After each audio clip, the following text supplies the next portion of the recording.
E aí, pessoal do nono ano, beleza? Bom, vamos lá. Hoje nós vamos estar falando aqui, entrando no segundo reinado. Então, a gente falou um pouquinho lá, né, a gente já conversou do Brasil, primeiro reinado, Dom Pedro, período regencial, as rebeliões regenciais, a descentralização política administrativa que se deu no período regencial. Nós vimos a caracterização das rebeliões e agora nós vamos entrar no segundo reinado, então a partir do golpe da maioridade. Então aqui é o Dom Pedro II com 14 anos de idade, assumindo aí o segundo reinado, Império do Brasil.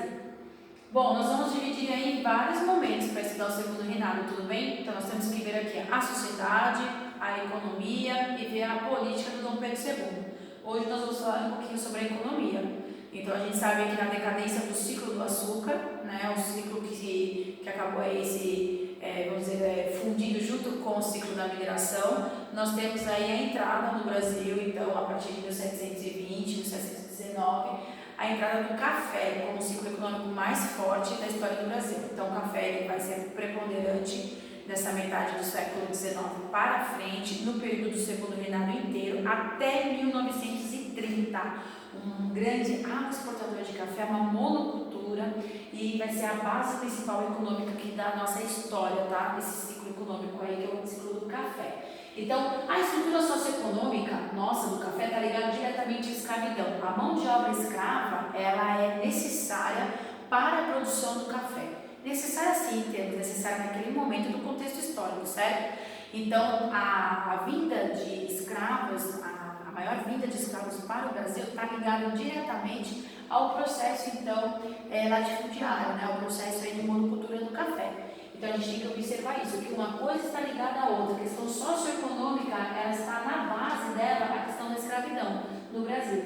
Então, a grande novidade da economia brasileira, nas primeiras décadas do século XIX, foi o surgimento da produção do café para exportação. A introdução do café no Brasil deveu-se a Francisco de Melo Pareta, tá? Que trouxe as primeiras sementes em 1727. Primeiras sementes assim, para consumo doméstico, 1917, 19 já estava aqui no Brasil. Então todo mundo tinha um pezinho de café lá no final, lá no seu quintal, e pegava o café para consumo doméstico e moía na hora e fazia um cafezinho em casa. Tá? As primeiras sementes mais pontuais chegaram nessa formação na parte mais, vamos dizer assim, de comércio, 1727 e 1760, que começa realmente o comércio do café, tá? Um consumo um pouco mais, vamos dizer assim, um consumo mais pontual da população, um consumo que fosse mais para consumo, mas consumo já de uma forma não só doméstica, mas de uma forma que já tivesse ido para as pequenas empresas, né? E comércios também, tá? Bom, qual é a região que se deu café aqui no Brasil? Fortemente, tá? É aqui entre São Paulo, Minas Gerais e Rio de Janeiro, onde está esse círculo vermelho aqui para vocês. É ali que foi encontrado um solo propício para a produção do café, que a gente vai chamar de solo de Massapê, que é um solo roxo e que fortaleceu demais o grão do café aqui no Brasil. Então ficou conhecido ali, é conhecido como Vale do Rio Paraíba, que é uma parte do Rio de São Paulo e Paraíba também. As condições eram maravilhosas para a expansão dessa produção de café, e a área era conhecida por alguns caminhos e trilhas também, desde o tempo da colonização, porque quem cortou essas trilhas foram os bandeirantes através das bandeiras, né? Foi um sistema de implantação no Brasil chamado plantation, tá? Implantação das fazendas com emprego de força de trabalho escravo na caracterização geral da produção do café aqui no Brasil, nas condições brasileiras de acesso à terra e de organização e suprimento da mão de obra. A grande propriedade se impôs. Então, esse sistema de plantation é um sistema que foi condicionado não só no Brasil, mas em toda a América Central, toda a América do Sul, porque relativamente o processo de economia primária de toda a América está ligado à exportação, nós não somos industrializados, então é um sistema que depende definitivamente de uma terra boa, de um solo propício, né? De uma administração dessa estrutura latifundiária pontual dos colonizadores e da mão de obra escrava principalmente, tá? Então, a gente vai chamar de monocultura, de um único produto, mono de um, e de exportação, que é a base econômica primária do Brasil. Como implantar uma fazenda de café? Você sabe como implantar uma fazenda de café? Nós vamos aprender agora. É um investimento super alto, tá? Porque você tem que derrubar a mata, coloca o fogo em tudo, prepara a terra, tem que preparar o plantio, as instalações e compra de escravos. Ou seja, o investimento é muito alto. Então, isso também não dá acessibilidade às pessoas não tem o quê? Condições para poder plantar o café. São os grandes latifundiários, os grandes colonos portugueses que têm o dinheiro para capitalizar aqui para poder fazer a plantação de café. O plantio não deve ser renovado a curto prazo, as primeiras colheitas só ocorrem após 4 anos.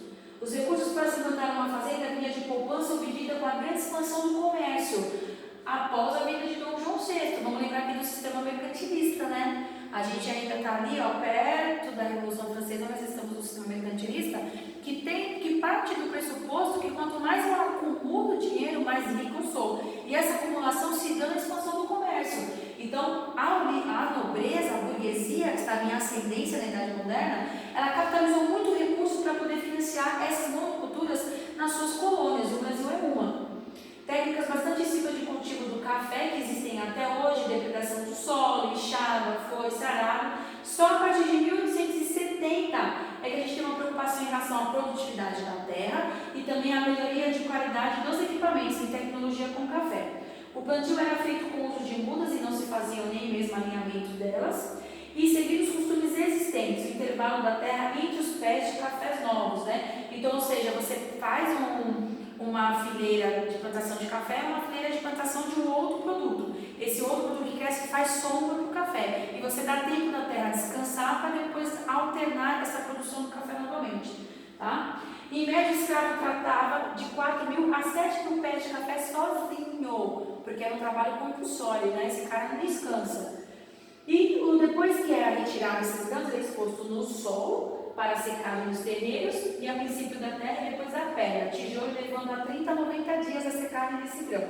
O processo de despojar os grãos de seus revestimentos, que é conhecido como monjolo, e a gente faz esse processo com uma linha de obra primitiva formada por vários pilões e socadores movidos pela água e pela força animal. Então tem todo um processo que é um processo trabalhoso, um processo cansativo, e que quem faz esse trabalho pesado é o escravo. O escravo faz todo o processo de plantar, de recolher os grãos, de secar os grãos, moer esses grãos, descascar os grãos, todo o processo no moinho, moer, tudo quem faz esse processo são os escravos.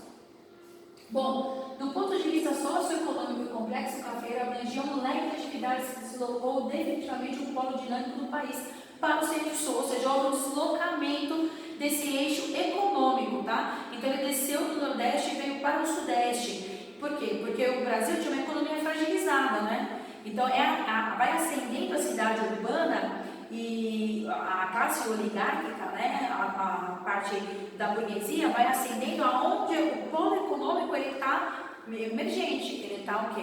Sendo preponderante naquele momento. A partir do momento que o café encontra um solo em São Paulo, no Sudeste, né, em São Paulo, Rio de Janeiro, a burguesia também vai descer. Então a gente tem um deslocamento de eixo econômico, um deslocamento de eixo social e um deslocamento de eixo político fortalecido no Sudeste a partir de agora, que vai condicionar as oligarquias paulistas que vão comandar aí a política brasileira até 1930, tá?